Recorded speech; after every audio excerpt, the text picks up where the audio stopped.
continue our discussion on the frequency response of the amplifier.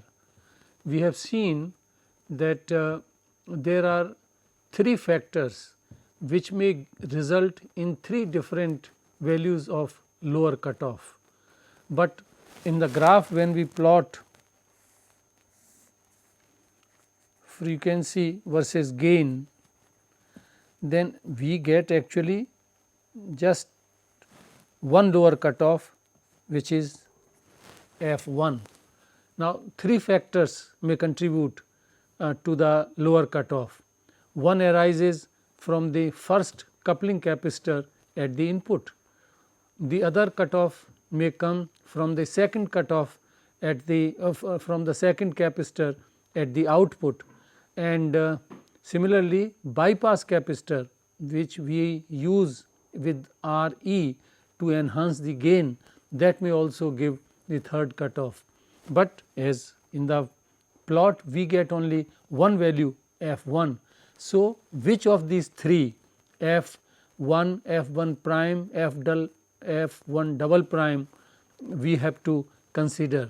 The one which is out of these 3 which is having highest value of cutoff, higher value of frequency, that will be the one with that we call f1. Similarly, we discussed that for the upper cutoff,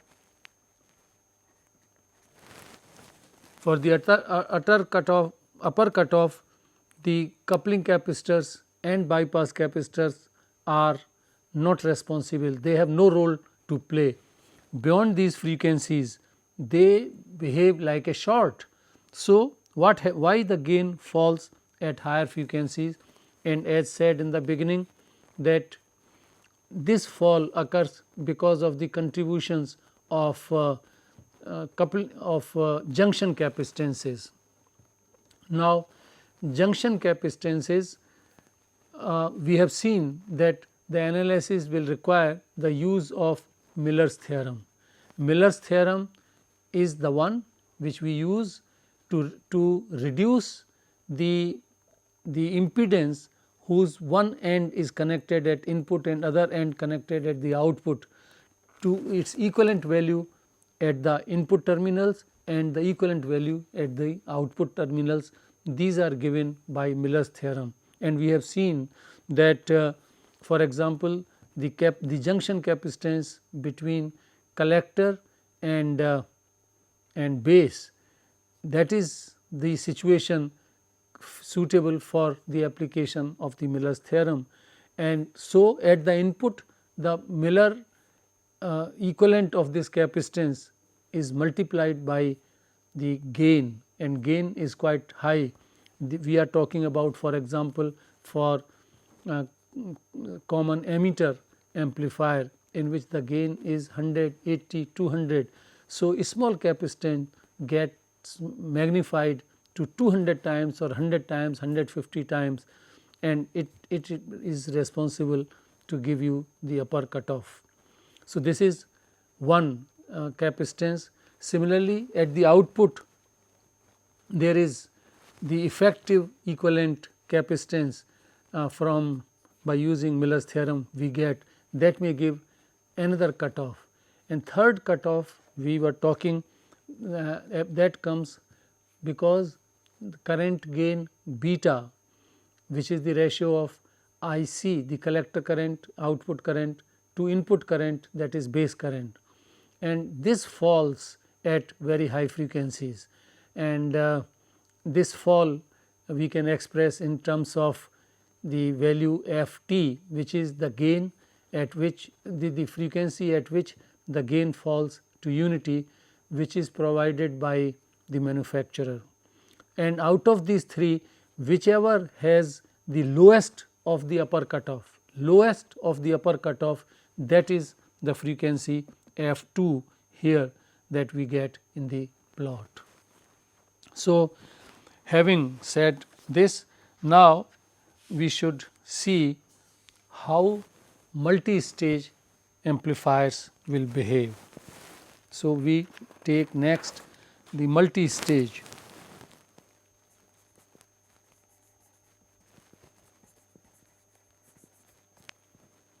multi-stage amplifiers.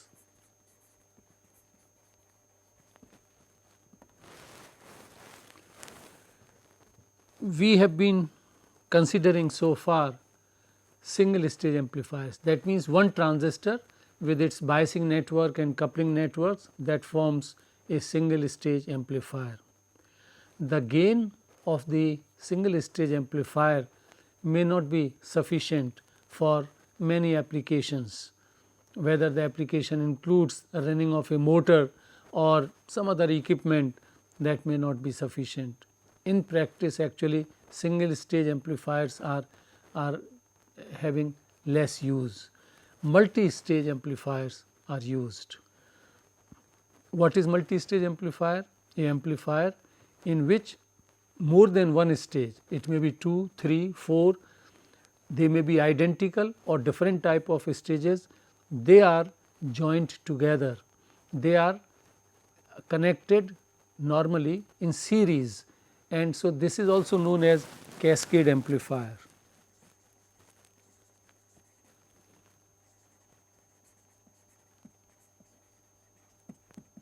So, multi-stage amplifier or cascade amplifier we have when more than one amplifying circuits are connected. Like we take for simplicity a two-stage amplifier, which is a multi-stage amplifier, and we talk about the salient features of this. So, here there are two amplifiers.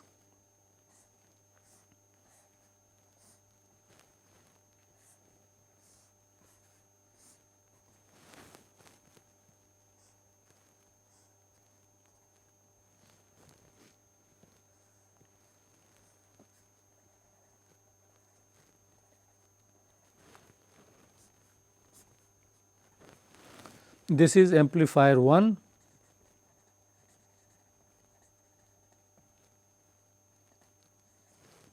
having voltage gain A V 1.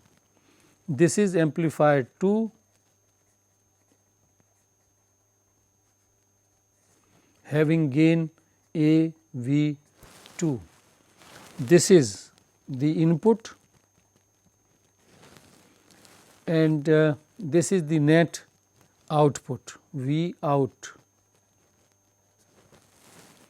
Now, 1 and 2 I am writing, this is the input to the first amplifier, and this is the output from the compound amplifier. Now, here the output, this output here is V out 1 from the first amplifier, whatever is the output, that is here, and this is the, here we feed what is known V in 2, and obviously the output, because the output of the first amplifier is fed to the input to the next amplifier. So, obviously V out 1 is equal to V in 2. The output of first stage is equal to the input to the next stage. Now, in this two cascaded stages, what is most important? There are few things which are most important. One is, what is the overall gain? If the individual stages, individually amplifier 1 has a voltage gain A V 1 and amplifier 2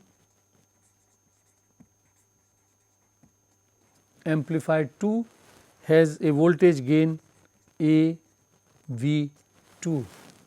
Then what is the net voltage gain in this amplifier?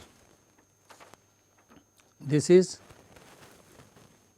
A V, voltage gain of 1 and 2 combined, that is why I have written the gain as 1 2, and this is obviously, look at this circuit, the gain, the input here is V in 1 and output is V out 2.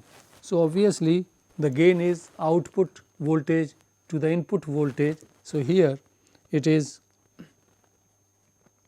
V out 2 V in 1, and this can be written in the form V out 1 V in 1 into V out 2 and V in 2, but this is equal to, we have seen that V in 2 is equal to V out 1. So, this is further V out 1 V in 1 and this is V out 2 and V in 2, because V out 2 V out 1, because V here V out 1 is equal to V in 2. So, V in 2 I have written as V out 1. So, this cancels out and we are left with what we have written V out 2 by V in 1, and this is therefore, for the compound amplifier the gain is, this is A V 1 and this is A V 2, very important relation. The what if individually the two amplifiers are coupled, are cascaded, having the individual values of the gain A V 1 and A V 2, then what is the value of the net gain, that is the product of the two gain. Remember, product of the two gains. Let us take an example that in a two stage amplifier,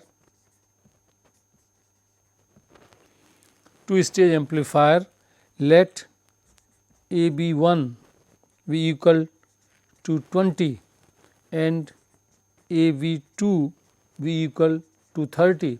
They may be identical or they may be different. So, I have taken 20 and 30. Then gain of the two stage amplifier, gain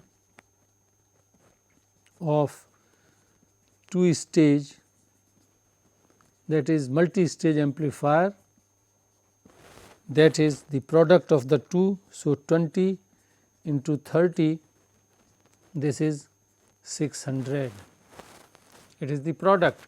If we feed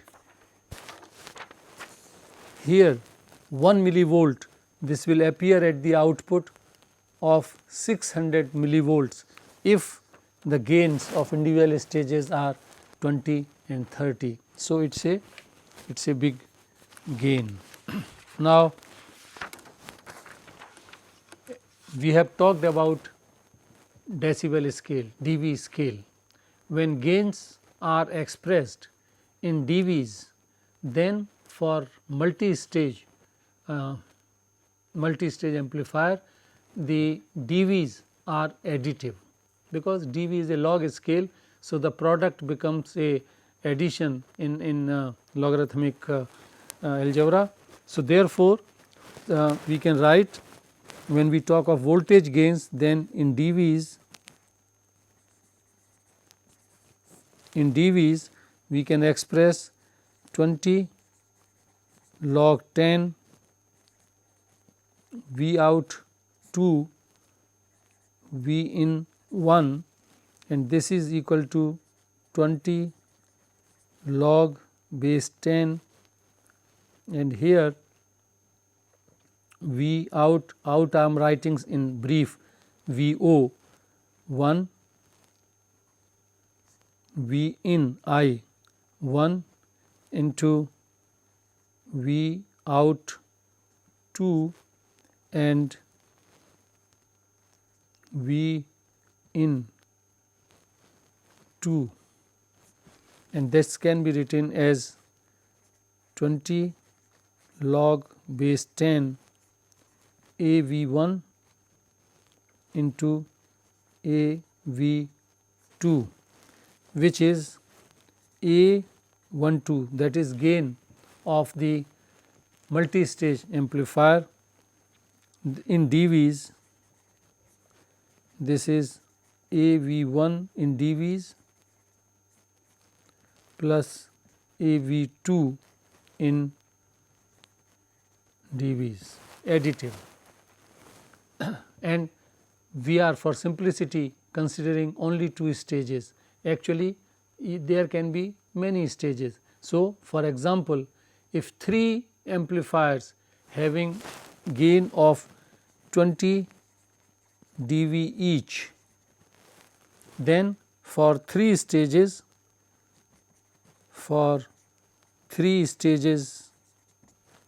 of the multi-stage amplifier, gain will be for 3 stages will be 20 dB plus 20 dB plus 20 dB. For 3 stages gain will be 60 dB. So, while the gains when not expressed in dBs, they are product, but once they are expressed in dBs, they are additive. So, this is about gains. I repeat that gains are the product of individual gains, and when the gains are expressed in dBs, then they are additive. This is about the gain may be voltage gain, current gain, anything, or power gain. Now, and we can extend it to any number. 2 stages we are considering, 3, 4, 5, n number of stages, the same rules are applicable. Now, what about the phases? These are algebraically additive. These are, by simple intuition we can see that they have to be, these are additive. So, if we couple 2 amplifiers, for example, both have a phase difference of pi, then if there are only 2 stages, then pi plus pi. So, the phase difference will be 2 pi, that means output will be in phase with the input. So, phases are additive, and if one has a phase of pi, other has a phase of minus pi, then 0 phase will appear and so on. So, phases are additive. Now, so these are 2 important considerations about multi-stage amplifiers, how the voltage gain or current gain. So, in general how gains are related with the individual values. So, they are normally products, and when expressed in dVs they are additive, and phases they are additive algebraically. Now, frequency response.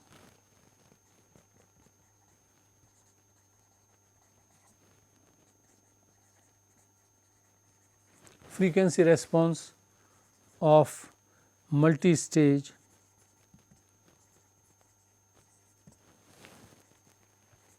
amplifier. Frequency response of multi-stage amplifier. It is now very clear that by adding stages we amplify the signals much more and gains go very high. If you remember, we have said that gain and bandwidth product is constant. This is constant for individual circuit, this is constant for a system. System means multi-stage amplifier. So, when the gain goes high, the bandwidth has to fall. So, remember that in multi-stage amplifiers the gain the gain increases, bandwidth falls. Now, numerically we have to calculate this fall in bandwidth. The calculation of bandwidth of the multi-stage amplifier is not difficult in two cases, and the two cases are case 1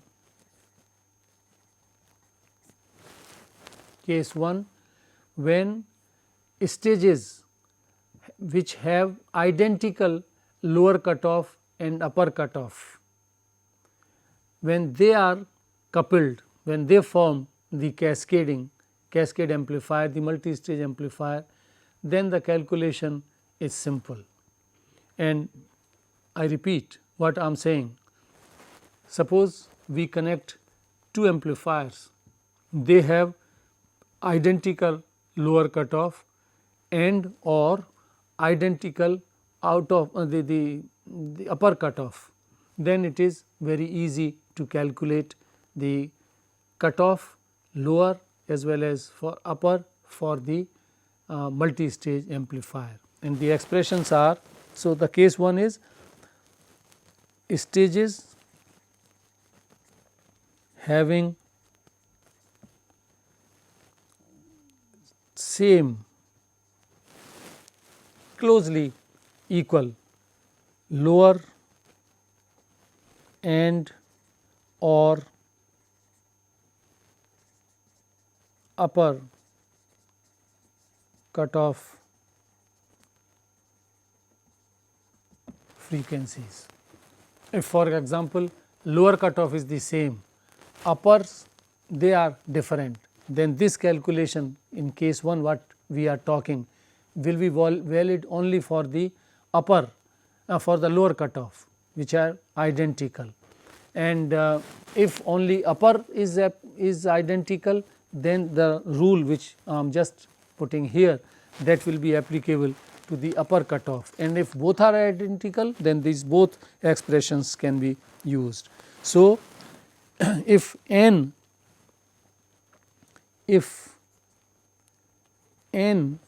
stages are cascaded, then the lower cutoff for the system, that means for the multi-stage amplifier, this is F1 is the cutoff for the individual stage, then this is 2 to the power 1 by n minus 1, and F2 of the system is equal to F2 by 2 to the power 1 by n minus 1. This is the expression F for lower cutoff, upper cutoff of a multi-stage amplifier if they have same lower cutoffs and higher cutoffs. If only one is identical, then only corresponding expression is to be used. We can see that how the lower cutoff is increased and upper cutoff falls. Here the gain, if this is F1, this is F2, if this falls, then we are talking about something of this kind. It has fallen and this increases. So,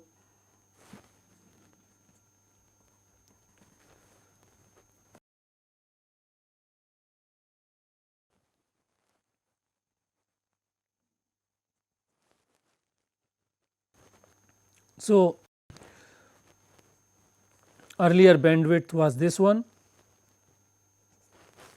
and now the bandwidth will be a reduced one. We take an example. Let f1, that means the lower cutoff for the individual amplifier is 20 hertz, and upper cutoff is 20 kilohertz.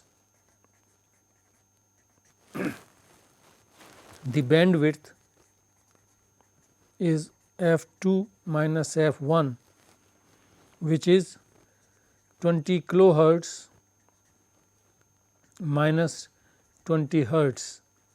20 hertz is negligible in comparison to 20 kilohertz. So, this is simply 20 kilohertz. This is the bandwidth of the individual amplifier. Now, suppose two stages are cascaded, then f1 for the two stage amplifier from this expression 1 by n becomes equal to 1 by 2, because n is equal to n is number of stages, n is number of stages. So, that gives 1.55 f1, that is 1.55 into 20 hertz, and it comes out to be 31 hertz. Lower cutoff increases from 20 hertz to 31 hertz when two stages are joined together to form a multi-stage, and the upper cutoff f2 prime two stage amplifier, this is 0.64 f2 from this expression 2 to the power half minus 1, when you solve it, it comes 0.64. So, that this is reduced from 20 kilohertz to 12.8 kilohertz, and because 31 is very small. So, bandwidth for this two stage amplifier actually is reduced from 20 to 12.8 kilohertz. So, if more stages identical, even this stage if you solve for 4, this will be much reduced, bandwidth falls, and the physical reasoning we can get from the fact that gain bandwidth product is constant. So, we have seen numerically that while the gains are enhanced drastically, but the bandwidths fall. So, in a multi-stage amplifier, to maintain a reasonable bandwidth even for the multi-stage amplifier, we have to start with individual stages which should have much higher bandwidth than required in the application. How multi-stage amplifiers are obtained? What are the methods of coupling, either stages or even how we couple a signal source to the amplifier. There are three methods. Methods of coupling.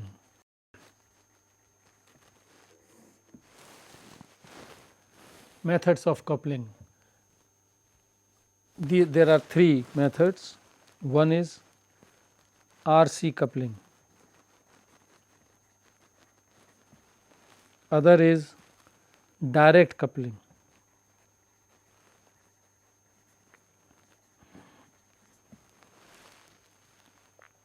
third is transformer coupling.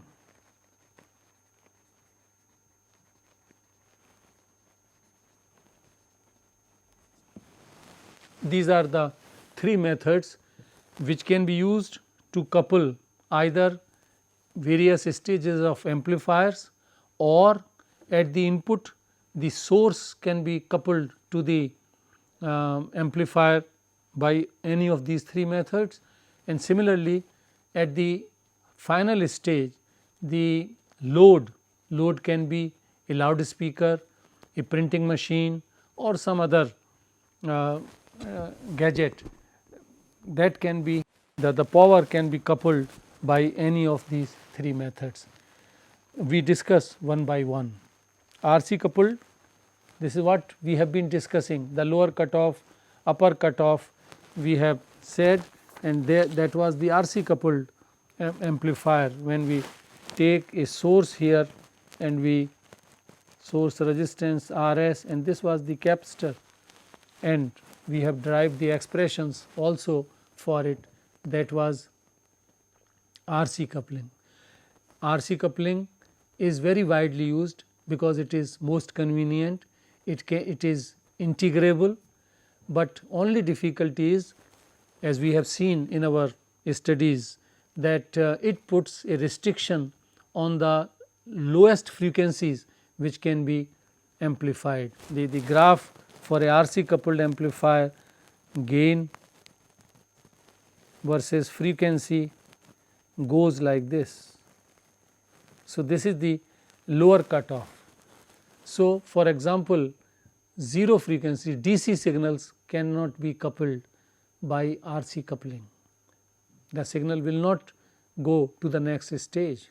So, anyway we have discussed enough the all analysis of the RC coupled circuits that we have discussed, and now we take another method of coupling, which is direct coupling.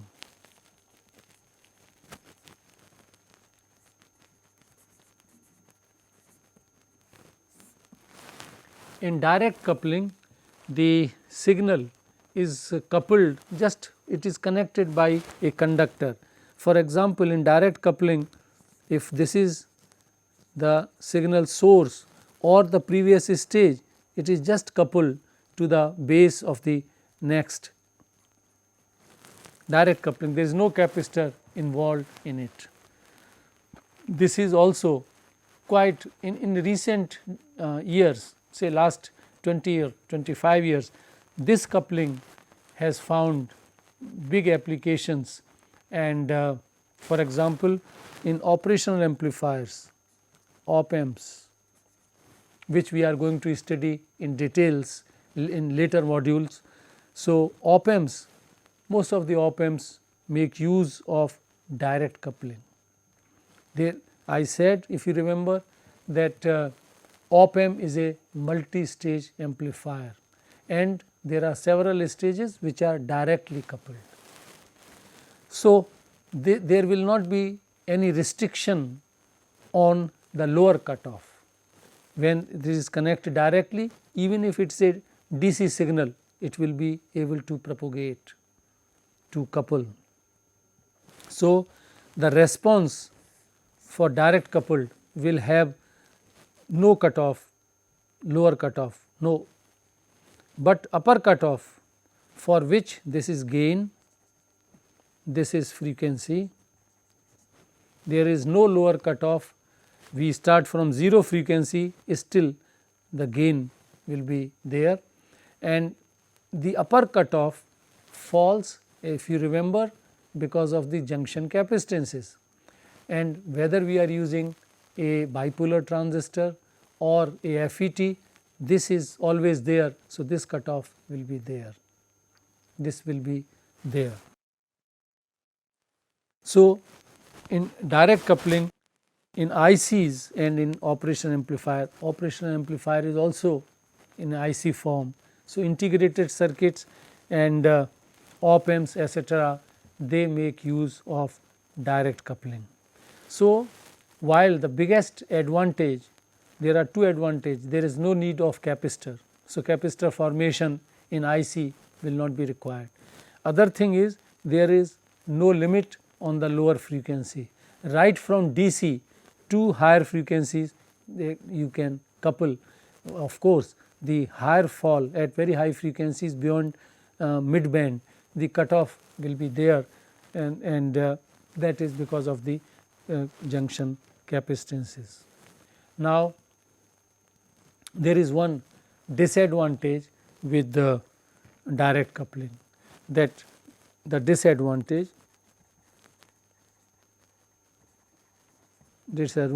rather, one is not very serious, though it is a disadvantage. When we couple these stages directly, then even DC are coupled. If we put RC coupling, then we have seen that the capacitor isolates one stage with the other. Capacitor acts as a block for DC. So, we can design the amplifiers more accurately individually, and then we can use RC coupling, and because for DC purposes the capacitors will keep them isolated. So, the biasing etc. are not affected, the Q points, the operating points are not affected. But when we use direct coupling, then we are connecting them for direct voltages also, DC voltages also, and hence the design has to be done more carefully. But more serious than this, we will take a design example to illustrate it what I have just said. And more serious than this is that low frequency noise also gets amplified, because that capacitor will block it, capacitor will block this low frequency noise.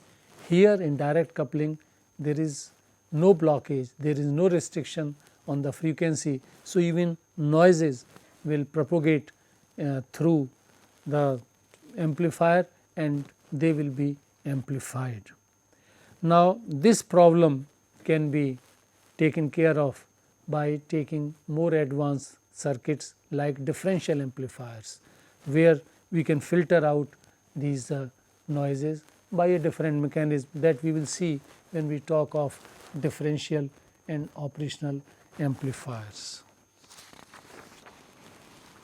Let us take, so direct coupling is nothing, simply a connector connects the sample the signal or the output from the last stage to the load directly by a connecting wire. If it is individual, I mean if it is discrete amplifier, then a connecting wire, otherwise a conducting path on the IC will do the direct coupling.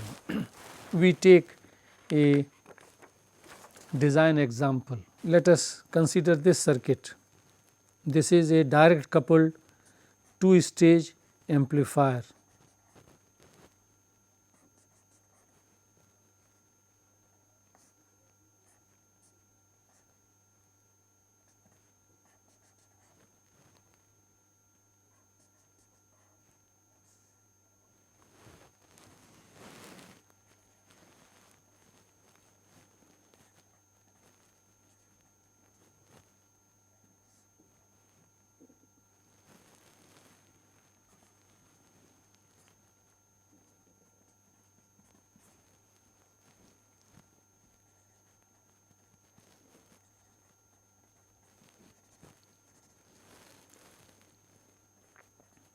I take just one design example.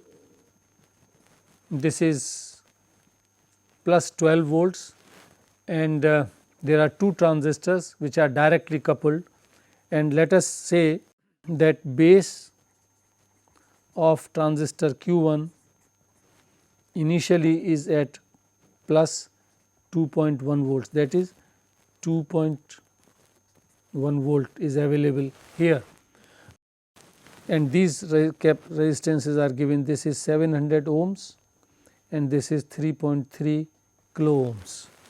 This is 4K, and what is given is that for both these transistor Q1 and Q2 the current gains are same, beta is 100 each, and the voltage drop, this drop here, this is 0.7 volts here and this is also 0.7 volts here. So, VBE as we call it, this is 0.7 volt. So, the problem now is that what should be the value of RC to put the collector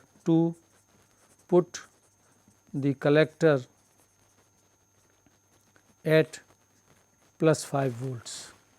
We have to find out the value of this resistor. Now, the solution I give: the emitter current in Q1. So, I E1 for Q1, this you know now what we have done earlier in our earlier module, that how to calculate this voltage minus this divided by this will give you the IE.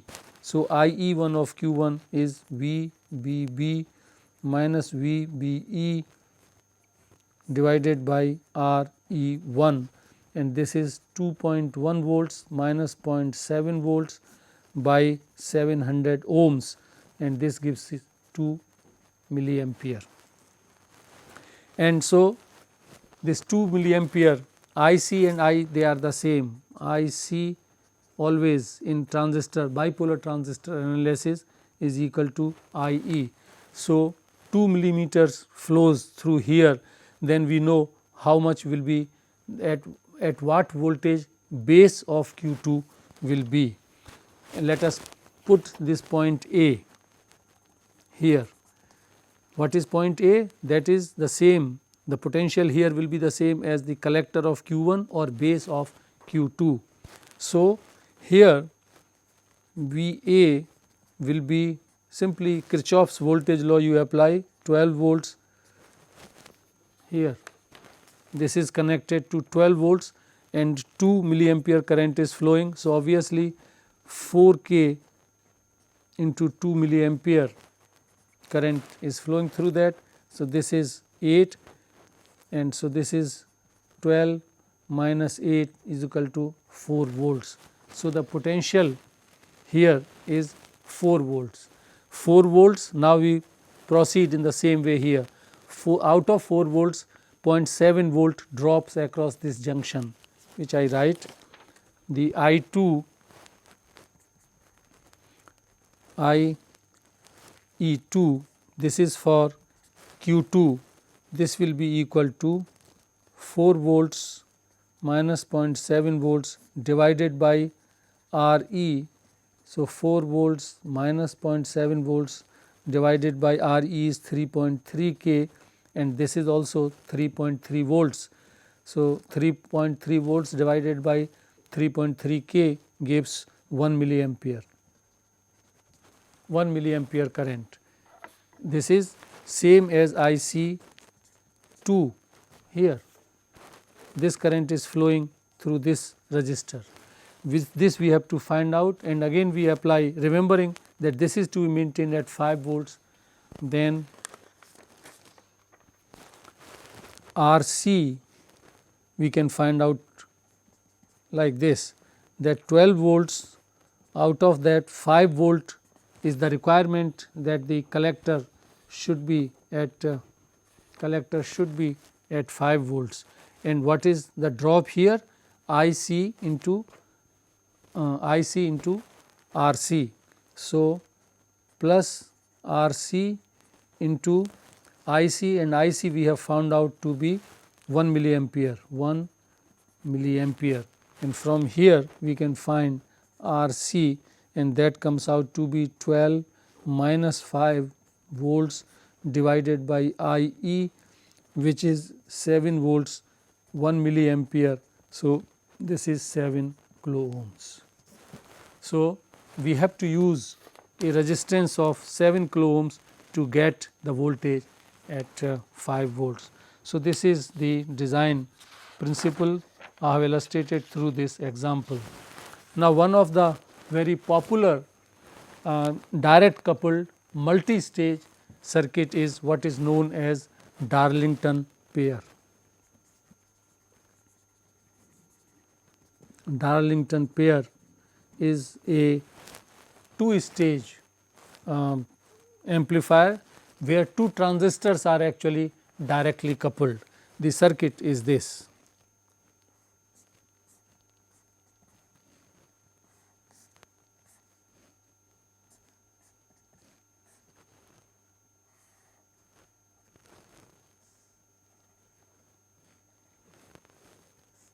This is sold in the market as a single device. This is all enclosed. These are two transistors Q1 and Q2. This is Q1, this is Q2, and this is base, this is collector, and this is emitter. And here the current IB1 flows, and this is IC1, this is IE, which is same as IC1, and the same current becomes IB2, and here it is IC2.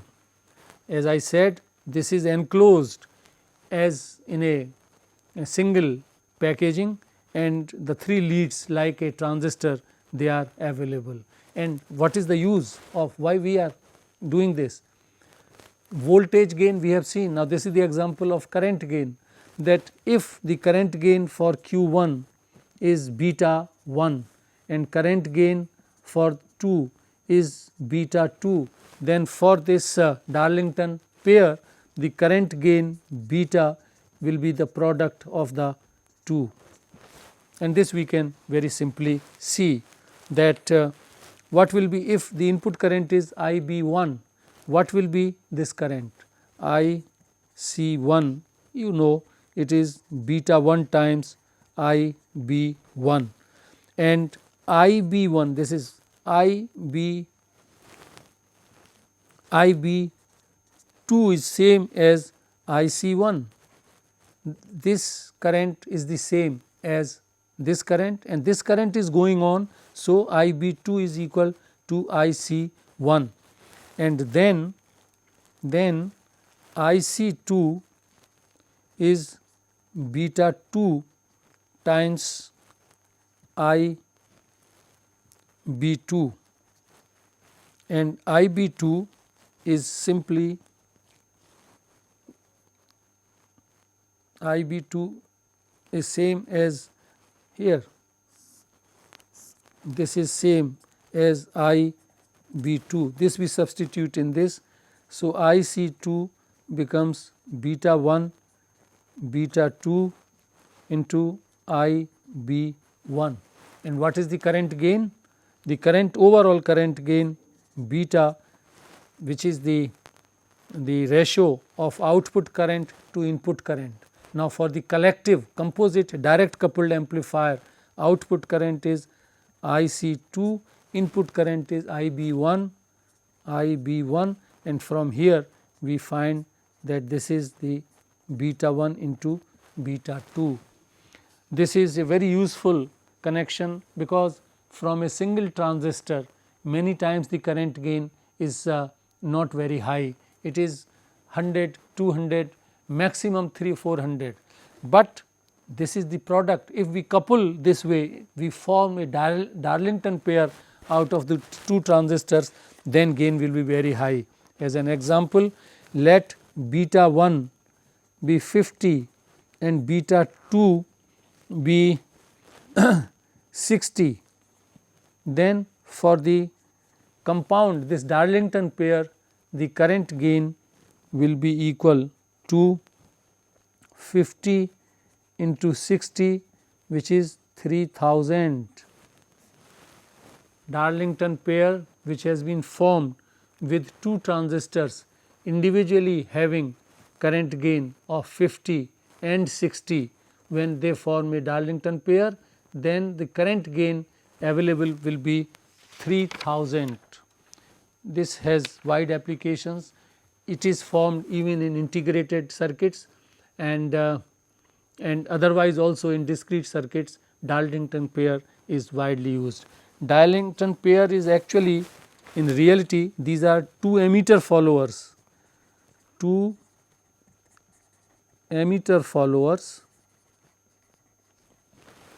with infinite emitter resistance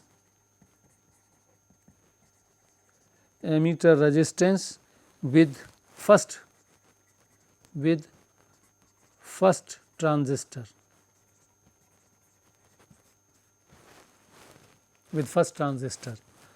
How we can show that this is this?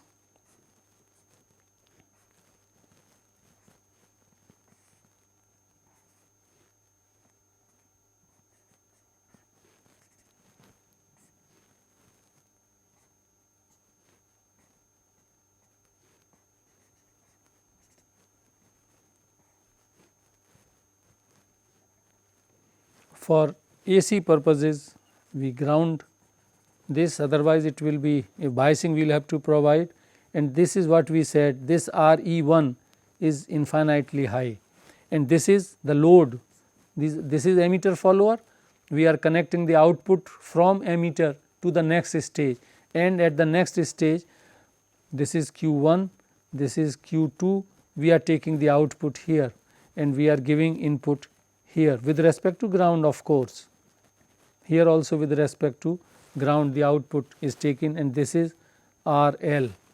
Then since beta is beta 1 by beta 2, now see here there is another advantage, gain, current gain of the Darlington pair is very high, so is the input impedance. What is the impedance here? Impedance here, that is Z I at the second stage. You remember the fundamental thumb rules that for a circuit in which the input is given at base, whether it is common emitter or this common emitter follower, this is equal to the beta into load resistance. Load is here now RL at the emitter, because it is emitter follower, we always connect load at the emitter. So, this will be ZI 2 is equal to the current gain into the load resistance RL. This we have done earlier, and I am sure you understand that this is the beta times the load. So, it is this, and this will act, Z1 will act, this is infinity, this is in parallel with infinity. So, the result will be simply Z12, Zi2. Zi2 is the load for the first stage, because this is infinity resistance and this is in parallel.